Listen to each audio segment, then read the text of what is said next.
समय की बात है। मीना नाम की एक लड़की अपने पिता के साथ रहती थी। उसकी माँ बचपन में ही गुजर गई थी। वह अपने घर का काम करती फिर कॉलेज जाती थी।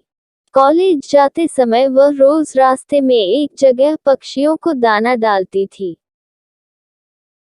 उसके घर में भी 2 पक्षी थे, उनको भी वह रोज दाना डालती थी।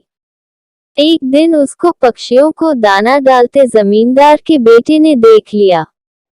उसने अपने पिता से जाकर मीना से शादी करने की इच्छा जताई। जमींदार ने मीना के पिता से बात करके अपने बेटे की शादी मीना से करा दी।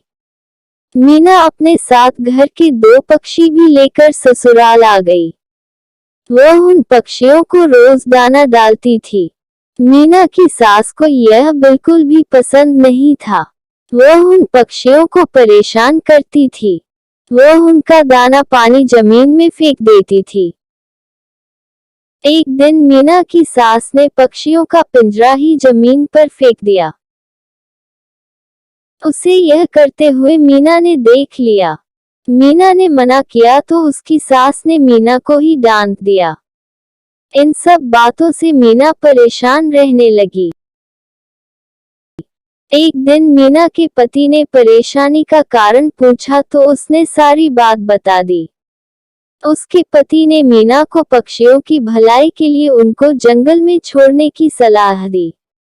अपने पति के कहने पर मीना ने उन दोनों पक्षियों को बाकी के पक्षियों के साथ जंगल में ही छोड़ दिया। वह उनको कभी कभी दाना देने जंगल में जाती थी। अब सभी जंगल के पक्षी मीना के अच्छे मित्र बन गए थे। पक्षी अब मीना के घर पर भी आने लगे।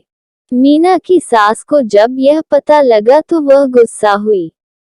वह मीना को उसके मायके छोड़ने के लिए उसको साथ लेकर गई।